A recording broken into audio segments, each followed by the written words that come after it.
El carruaje de Don Melchor. Cerca de donde ahora existe el majestuoso Teatro Juárez, existió una casona que perteneció a Don Melchor Campuzano.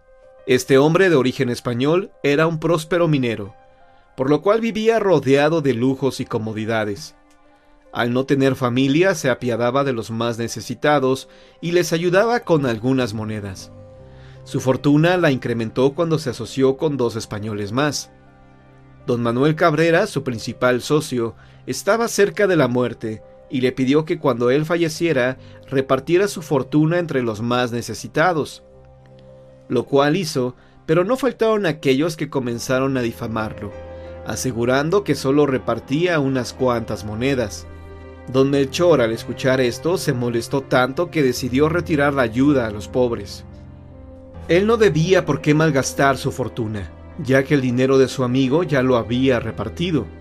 Pasó el tiempo, el acaudalado minero español enfermó y estaba próximo a la muerte. Tal vez esto provocó que él sintiera remordimiento por no haber ayudado a más gente. Sabía que aunque quisiera hacerlo, ya no podía. Don Melchor falleció y con esto surgió su leyenda. En la que fue su casa, muchas personas veían exactamente a las 12 de la noche varias luces que iluminaban el portón, como si hubiera candiles.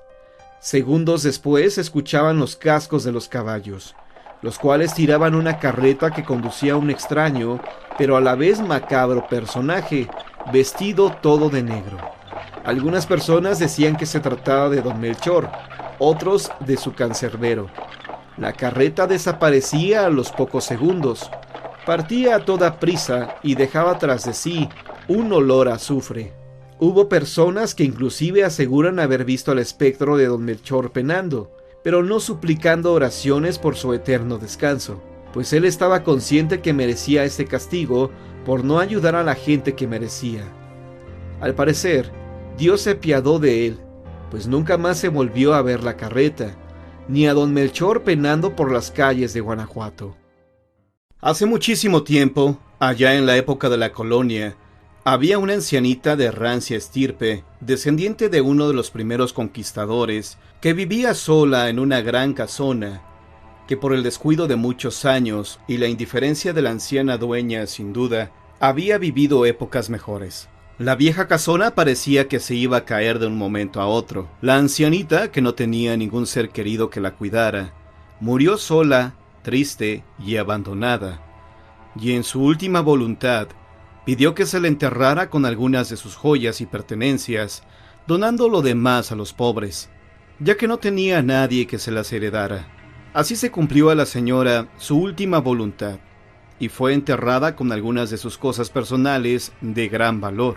Pasaron algunos años de ese nuevo siglo XVII, y unos cuidadores que eran compadres poco escrupulosos y de reciente ingreso en el cementerio de Tlatelolco, por pláticas baladíes y con enterradores ya viejos, se enteraron de la vieja historia del tesoro con el que la señora había sido enterrada. Así que una oscura noche de invierno, decidieron sacar las cosas de valor que tuviera ahí dentro. Así pues, bajo los humos del alcohol, cobijados por la medianoche, ambos comenzaron a profanar la tumba de la cual sacaron las joyas que pudieron. Pero a uno de los hombres le llamó la atención un anillo que el cadáver llevaba en uno de los dedos. Este, al tratar de quitárselo, no podía, puesto que el anillo se había atorado. Al no poder sacarlo, el hombre utilizó la pala que llevaba para cortar el dedo de un certero golpe. Entre risas y burlas, se retiraron para repartirse el producto de su rapiña y continuar sus francachelas en las tabernas y tugurios de mala muerte, en donde organizaban verdaderas orgías, con barraganas de pocos escrúpulos y muy dudosa reputación. Pasó el tiempo, y un día en que empezaba a caer la noche, y ambos hombres estaban haciendo su ronda por el cementerio, Vieron a una señora sobre una tumba. Ambos pensaron que era alguien que fue a visitar a sus muertos. Muy quitados de la pena, se le acercaron y le pidieron que saliera del cementerio, que ya no eran horas de visita. La señora no le hizo caso y siguió arrodillada. Ambos bellacos se molestaron y la sujetaron de los brazos para sacarla. Fue en ese momento cuando uno de ellos se dio cuenta que a la mano de la señora le faltaba un dedo, y le preguntó qué le había pasado, y le contestó que un truhán se lo había cortado para robarle un anillo.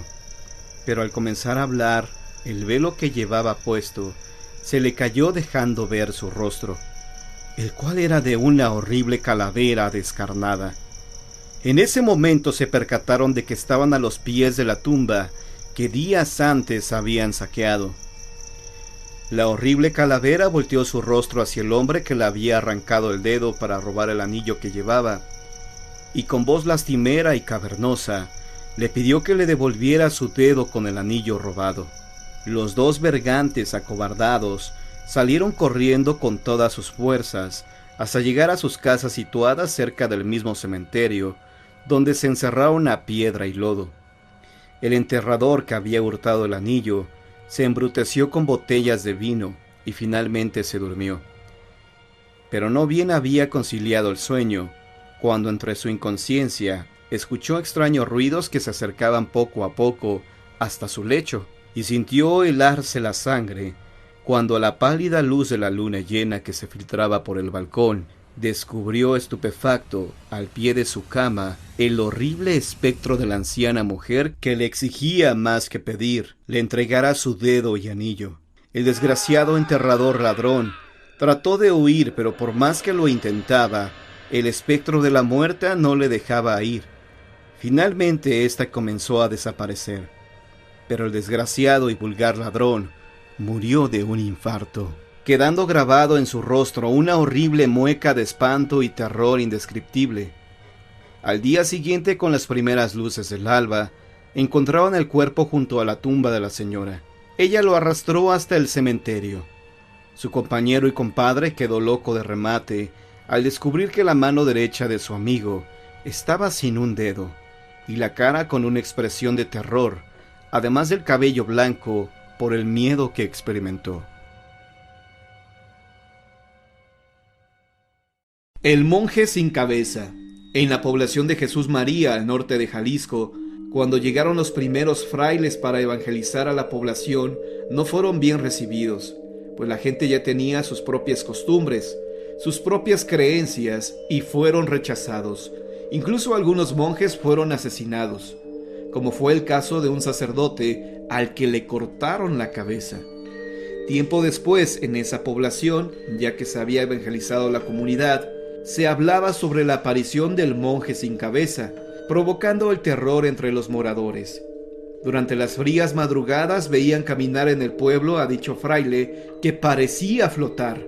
Y de hecho, así sucedía, porque a pesar de que había noches de lluvia, a la mañana siguiente no había huellas en el lodo. Con la finalidad de acabar con las apariciones de este espectro, buscaron su cuerpo para darle cristiana sepultura, y así su alma descansaría en paz. El cuerpo del infortunado fraile fue hallado en la cúspide de un muro, pero su cabeza nunca apareció. Por tanto, se dice que la aparición continúa y lo hará hasta que se encuentre su cabeza. El sacerdote sin cabeza. Leyenda similar a la anterior fue la que se escenificó en la población de Tonalá, Jalisco, ocurrida durante la Guerra Cristera, cuando en México se dio la persecución religiosa contra sacerdotes e integrantes de la Iglesia Católica. Muchos sacerdotes y religiosos murieron defendiendo su fe, y uno de ellos fue el sacerdote Juan, de Tonalá, quien era muy querido por la gente del pueblo, a la que defendía de los abusivos hacendados que la explotaban. La gente poco pudo hacer para salvarle la vida. Fue colgado de un árbol que hasta el día de hoy se encuentra como un mudo testigo de la intolerancia en la calle Pedro Moreno, en el centro de Tonalá. Algunas personas que han caminado cerca de ese lugar próximo a la parroquia Santiago Apóstol, han visto la sombra del sacerdote Juan colgado de dicho árbol. La gente que conoce su triste historia se horroriza al ver la imagen de ese hombre y sale corriendo. El usurero del Baratillo. Su nombre es un misterio. Tan solo se sabe que vivió en la plaza del Baratillo en tiempos de la Revolución Mexicana en 1910. Se le conocía como el usurero del Baratillo, sobrenombre bien ganado, pues prestaba con réditos muy elevados. Pronunciaba con frecuencia: peso que no deje 10, ¿para qué es? Él vivía solo, no tenía criados, y solo salía 2 o 3 veces al día para comprar comida, la cual consistía regularmente en tamales, atole, nopales y tortillas. Con nadie hablaba, a menos que se tratara de hacer negocios. Físicamente era descrito de la siguiente manera: estatura mediana, piel blanca, regordete, con piocha y barba. No gastaba en ropa, pues usaba la misma camisa que en algún tiempo fue blanca, la cual ya mostraba mucho desgaste. Con el dinero que tenía podía comprar ropa fina, pero él prefería usar harapos con tal de no gastar su fortuna. Además de esto, casi no se bañaba. Se dice que antes de dormir gustaba de contar una y otra vez sus monedas de oro, pues el sonido que éstas provocaban al chocar entre sí era lo más hermoso que podía escuchar. Un día llegó a su puerta un señor pidiéndole prestados 2,000 pesos, una gran cantidad para aquella época. Le dijo que le pagaría en una semana con los respectivos intereses. El usurero en ningún momento sospechó de él, y accedió en entregarle dicha cantidad. Pasaron los días. El avaricioso hombre esperaba impaciente que tocaran en su puerta, pero nadie lo hizo. Al descubrir que había sido engañado, se volvió loco, pues había perdido casi todo su dinero. Lo poco que le sobraba rápidamente se lo terminó, y al estar en la pobreza, se deprimió de tal forma que falleció. A raíz de su muerte, los vecinos del usurero escuchaban durante la madrugada el tintineo de las monedas, tal y como sonaban cuando este hombre las contaba. Su propiedad quedó abandonada, y no faltó aquella persona que ingresó con la esperanza de hallar dinero, pues decían que seguramente tenía dinero escondido entre las paredes, pero nadie halló nada. Leyenda de la confesión de doña Ana María Javiera. Los sacerdotes son hombres generosos, siempre entregados a Dios. Su labor es la de ayudar al prójimo para que se rediman, dejen la vida de pecado y vayan por el buen camino. La única forma para que un pecador pueda estar en gracia de nueva cuenta con su Creador es por medio de la confesión. El padre Felipe era un hombre que confesaba a todo aquel que se lo pedía, sin importar que estuvieran o no en la iglesia. Era de noche, pasaban de las 12. El sacerdote estaba a punto de dormir, cuando en ese momento escuchó que alguien tocó a su puerta. El cura se levantó de la cama y preguntó quién era y qué quería. Escuchó: «Soy Ana Javiera Lozano y necesito confesarme». El sacerdote, más que molestarse por la hora, se sorprendió al escuchar esto. ¿Qué pecado mortal habrá cometido esta mujer para que necesite urgentemente la confesión? Fue lo que se preguntó en ese momento. El sacerdote Felipe abrió la puerta y vio que a unos pasos de él estaba una mujer vestida de negro. Lucía en verdad afligida, y sin decir más, el cura le pidió que le dijera sus pecados. Una vez terminada la confesión, ella le agradeció de haberla liberado del pecado y se retiró. El cura sintió algo extraño, y algo en su interior provocó que deseara seguirla. La mujer caminaba a paso lento, y por increíble que pareciera, ella se dirigía al cementerio. Detrás de ella, tratando de no hacer ruido, iba el sacerdote, que gracias a la luz de la luna llena, pudo observar cómo esta mujer se detuvo ante una fosa con una cruz, y ahí desapareció. Al día siguiente el padre volvió, y asombrado encontró un sepulcro en cuya cruz leyó: Ana Javiera Lozano. ¿Cuál sería el pecado o las faltas que esta mujer cometió, que no podía descansar en paz? Este secreto de confesión, el sacerdote Felipe se lo llevó a la tumba. El muerto que regresó de la tumba para pagar una deuda. Romana era la partera del pueblo. Ella, a pesar de no haber estudiado enfermería, sabía cómo atender a las mujeres que estaban a punto de dar a luz. Desde jovencita comenzó con esa noble labor. En ocasiones solicitaban sus servicios durante frías madrugadas, y ella acudía con gusto, pues cobraba bien por su labor. Una noche llegó a su puerta un minero de nombre Raúl. Su joven esposa le pidió que fuera por Romana porque sentía que ya había llegado el momento. Romana vio que el minero lucía preocupado, pues era primerizo y temía por la salud de su esposa e hijo. «No te preocupes, todo saldrá bien, vamos para allá», le dijo ella. Caminaron varias calles, iluminándose solo con una lámpara de petróleo, y llegaron a una casa humilde. En cuanto Romanita entró, le ordenó a Raúl que pusiera a calentar agua. El hombre corrió a la cocina. Tras varios minutos de labor, la esposa del minero dio a luz a una hermosa niña. Raúl, al ver que su mujer e hija estaban bien, comenzó a gritar de felicidad. Romana, al ver que la niña estaba bien, le dijo al minero que debía retirarse, que por favor le pagara sus servicios y que la acompañara de regreso a su casa.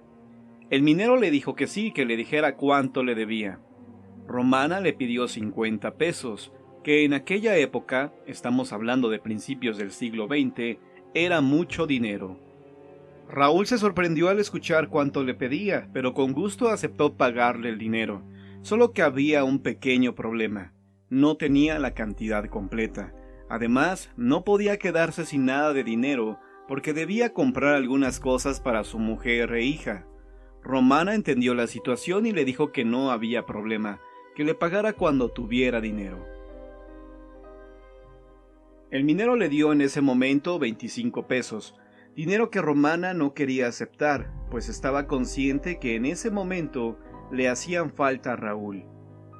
El minero le insistió hasta que ella aceptó recibirlo. «Le doy mi palabra que en cuanto cobre le pagaré los otros 25 pesos restantes». Romana sabía que Raúl saldaría su deuda. Por desgracia, a la semana de que Raúl se había convertido en padre por primera vez, ocurrió una desgracia en el pueblo.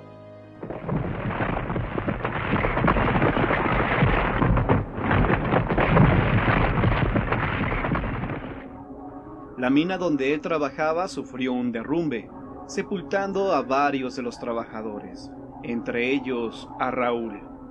Román, al escuchar la noticia de que el joven minero había muerto, sintió una pena muy grande, y no por los 25 pesos que no le habían pagado, sino porque había dejado desamparada a su mujer con su hija. Los cuerpos aún no les daban cristiana sepultura, ya que la labor de rescatar se les había complicado. Esa misma noche ocurrió algo que Romana jamás iba a olvidar. Eran alrededor de la medianoche. Ella se disponía a dormir. Cerró muy bien la puerta y justo cuando le dio la espalda para dirigirse a su alcoba, escuchó que tocaron 3 veces en ella. Los golpes sonaron de una forma distinta, pues hicieron que por un momento se le erizara los vellos de la piel. Romana no supo por qué tuvo esa sensación en su cuerpo. Aún así retrocedió unos pasos para preguntar quién era el que tocaba a su puerta, pero antes de que abriera los labios, escuchó claramente: «Abra, por favor». La voz le pareció familiar. Sin preguntar más abrió su puerta. «Vengo a pagarle los 25 pesos de mi deuda». En cuanto Romanita vio de quién se trataba, se desmayó. A la mañana siguiente, Romana, al despertar, observó que en una mesa que tenía a un lado estaban los 25 pesos que el joven minero le había dejado, los cuales usó para oficiarle una misa en la memoria del difunto y para ayudar a su viuda y a su pequeña hija. La Maltos. La siguiente leyenda guarda una gran semejanza con la mulata de Córdoba. Algunas personas aseguran que la Malthus está inspirada en ella. Sin embargo, no me atrevería a asegurarlo. ¿Acaso la brujería y los hechizos son exclusivos de un estado de la República?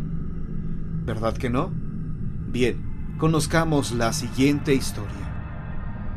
La Malthus fue una bruja que vivió en San Luis Potosí en la época de la colonia. La gente le temía porque sabían de su pacto con el diablo. Pero no solo por eso, sino también porque ella tenía un papel de inquisidora en aquel estado de la República Mexicana. Podía acusar a cualquiera de brujería y esa persona era aprehendida de inmediato sin derecho a un juicio. Una vez que la víctima en cuestión era arrestada, la sometían a terribles castigos para que confesara sus culpas. En la mayoría de los casos el preso no llegaba con vida al final de su juicio, pues moría en las mazmorras por el castigo que recibía. La Malthus era quien también aplicaba la tortura, así que ya podrán imaginarse lo perversa que era esta mujer. De acuerdo a algunos testigos de la época, la Malthus podía hacer aparecer en el interior de su casa perros gigantes, lobos y hasta una carreta tirada por caballos diabólicos. Este carruaje del infierno era visto solo por las noches.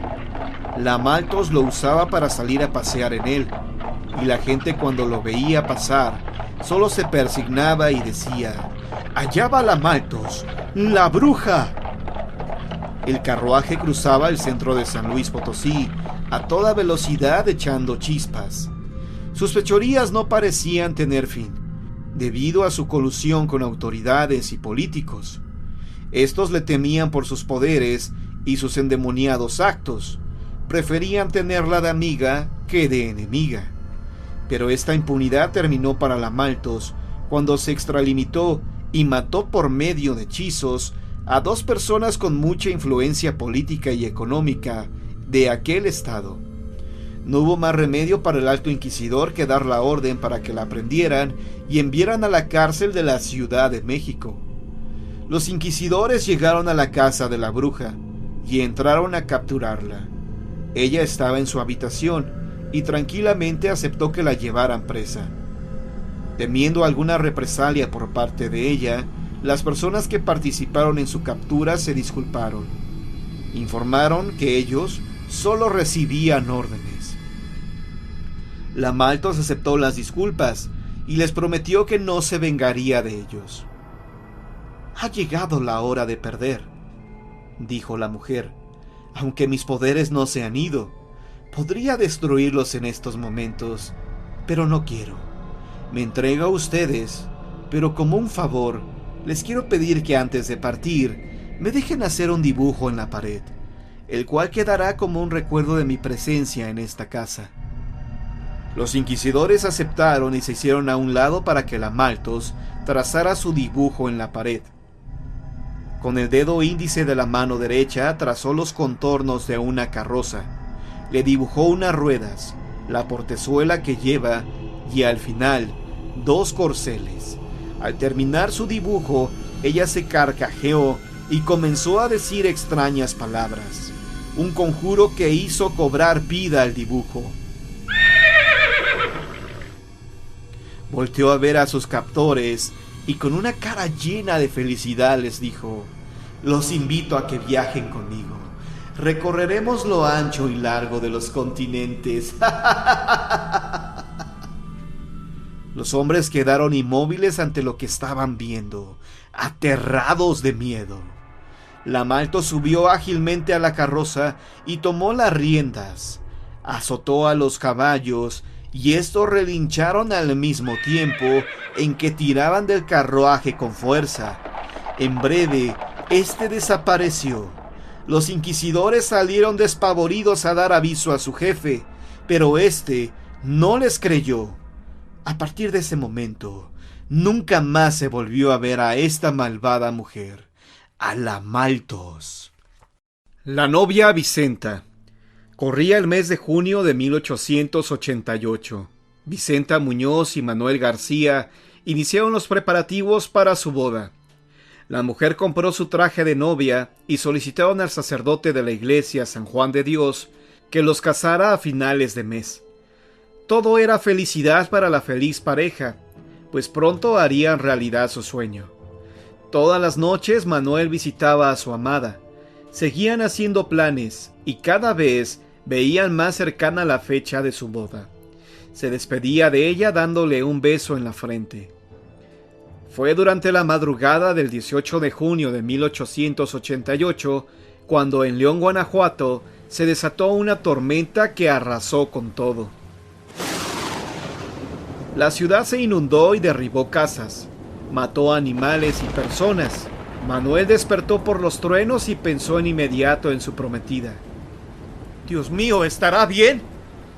La angustia comenzó a invadirlo y sin poder esperar al día siguiente, salió de su casa rumbo a la de Vicenta.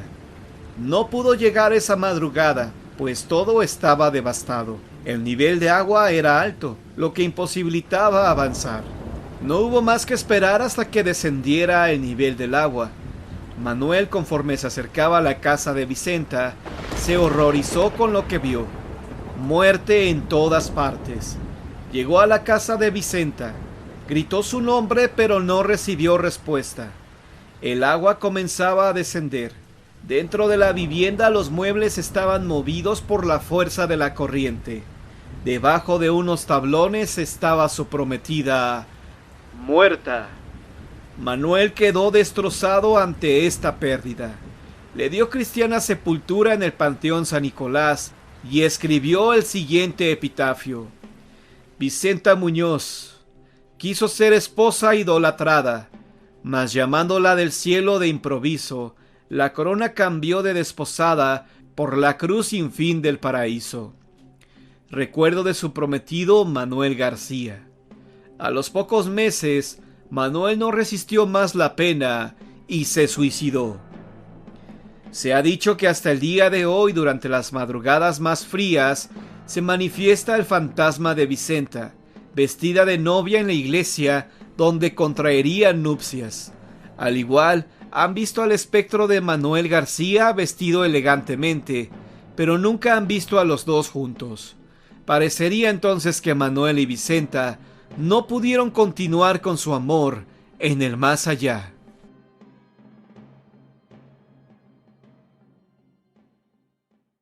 El ánima del puente.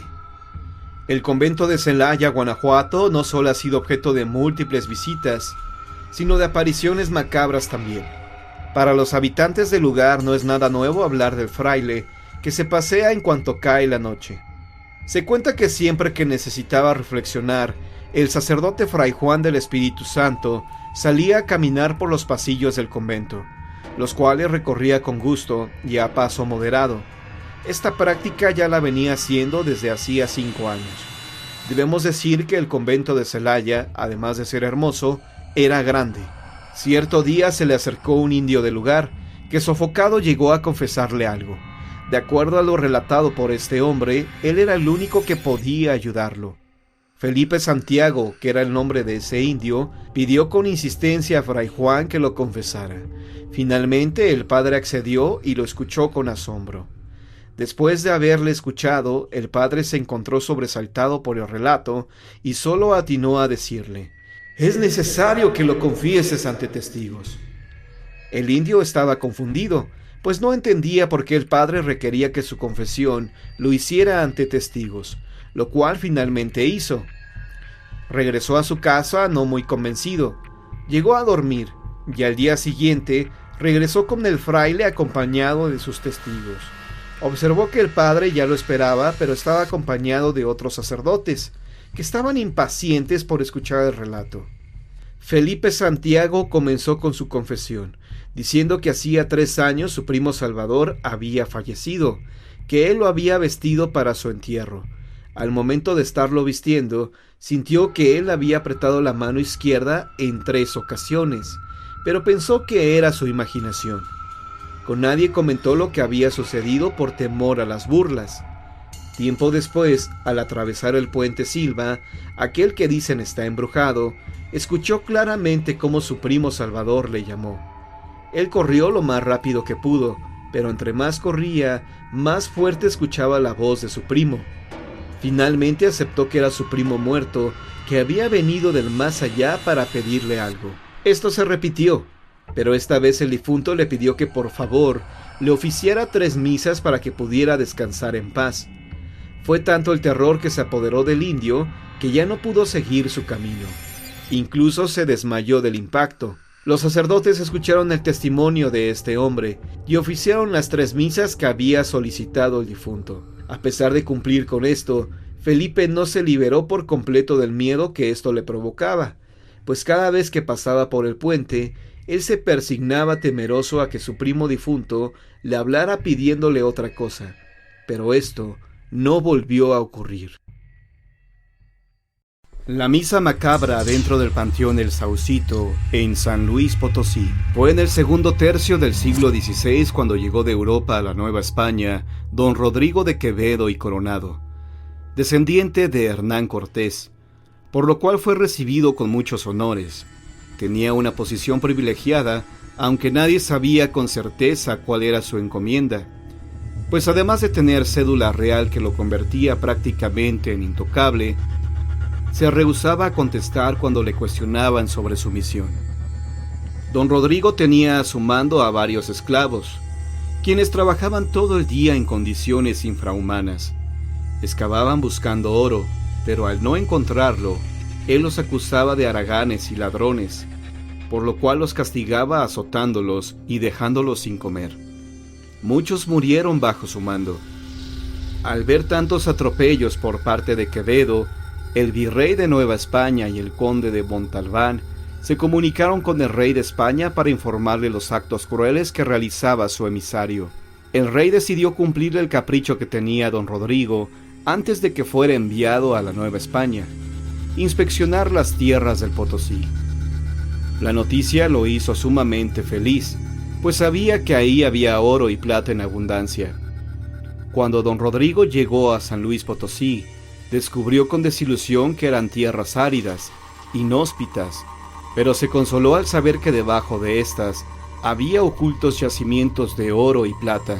Sus nuevos esclavos le construyeron una casa enorme, donde vigilaba que ellos trabajaran sin descanso, buscando los preciados metales en los alrededores. Después de varios días en que los esclavos de Rodrigo buscaron afanosamente, hallaron unas piedras que brillaban como el oro. De hecho, con ellas los indígenas construían collares. Rodrigo, creyendo que por fin había dado con el precioso metal, lo envió a España, pero le dijeron que se trataba de guijarros, una piedra que no tiene ningún valor.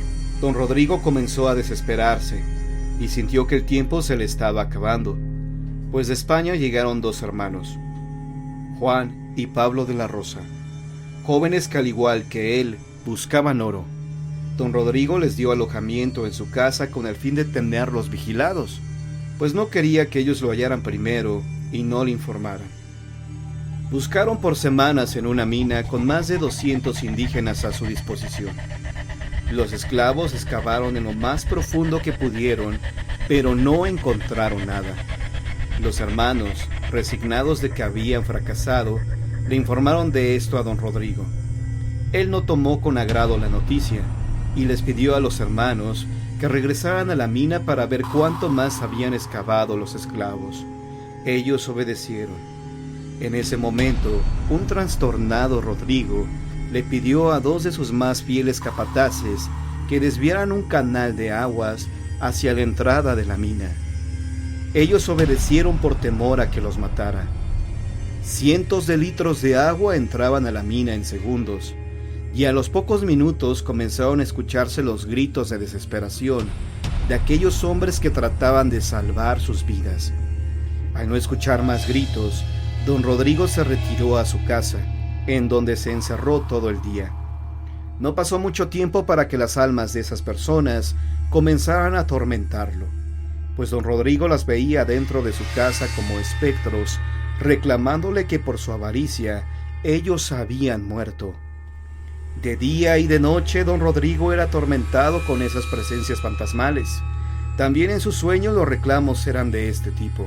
Cierta noche se le apareció San Luis Rey, santo patrono de San Luis Potosí, quien le mostró una nutrida procesión fantasmal conformada por las más de 200 personas que había matado, ahogándolas. Don Rodrigo se horrorizó al ver a los esclavos y a los hermanos de la Rosa como espectros que le recriminaban sus actos. Rodrigo les pedía clemencia a estas almas, decía estar arrepentido por sus actos y pedía perdón a Dios. De esta forma la visión de los espectros desapareció súbitamente. Al día siguiente, don Rodrigo tuvo un cambio radical en su vida. Se dispuso a ayudar a la gente más pobre. Entregaba, de forma irónica, monedas de oro a los más necesitados del pueblo. Incluso buscaba a los pordioseros para curarles sus heridas. Se desgarraba su ropa fina y la usaba como vendas.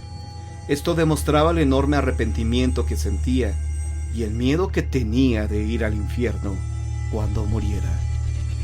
Por esos días llegó a este lugar un fraile franciscano llamado Fray Benedicto de Guzmán, el cual tenía fama de santo. Don Rodrigo lo buscó con desesperación para que éste lo confesara y perdonara sus pecados. El fraile le impuso 12 penitencias y además le dijo que cuando muriera debían oficiarle una misa de cuerpo presente. A partir de este encuentro con el fraile, don Rodrigo llevó una vida ejemplar. Aquellos que no conocían su pasado, les hubiera sido difícil imaginarse que este hombre había sido el causante de tantas muertes. Don Rodrigo falleció 24 años después de su confesión con Fray Benedicto. Su única familiar, doña Soledad García Coronado, fue la encargada de abrir su testamento, en donde solicitaba la presencia de algunas personas para que lo acompañaran a su funeral, pero todas ya estaban muertas. Doña Soledad incluso viajó a la Ciudad de México para pedirle a la hija de Juan de la Rosa que por favor acudiera a la misa, pero ella se negó rotundamente. La misa se celebró, pero ninguna de las personas nombradas en el testamento estuvo en la misa. 3 años después de la muerte de don Rodrigo, ocurrió un hecho inexplicable y al mismo tiempo macabro. Una noche, mientras doña Soledad rezaba por el eterno descanso de su pariente, escuchó que afuera de su casa se escuchaban cantos funerarios. Esto llamó poderosamente su atención y se asomó por la ventana para ver qué sucedía. No podía creer lo que estaba viendo. Se trataba de una procesión fantasmal. Entre los espectros logró distinguir a algunas de las personas que conoció en vida, pues fueron amigos de don Rodrigo. Doña Soledad salió de su casa y siguió la procesión fantasmal, que se dirigía al Panteón del Saucito.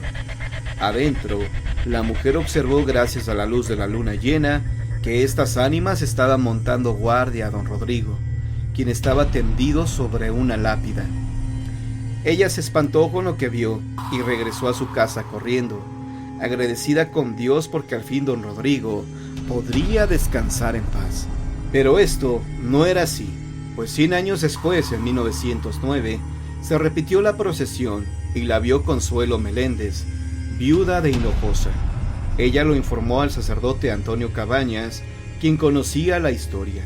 Incluso el clérigo le dijo que faltaban 2 procesiones más, pues éstas debían sumar 7. Esas peregrinaciones se realizan cada 100 años, así que debió verse una en el año 2009. Mas no existe ningún reporte, o bien, el que fue testigo ha preferido guardar silencio.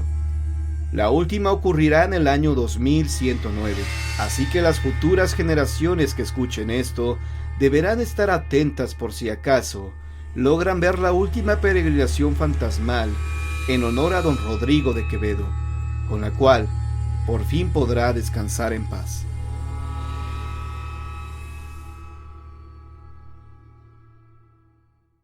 El video de hoy ha llegado a su fin. Espero que haya sido de tu agrado. Me ayudas muchísimo regalándome un poderoso like y compartiendo el video en tus redes sociales. Recuerda que los programas en vivo ahora son los días martes y jueves a partir de las 10 de la noche.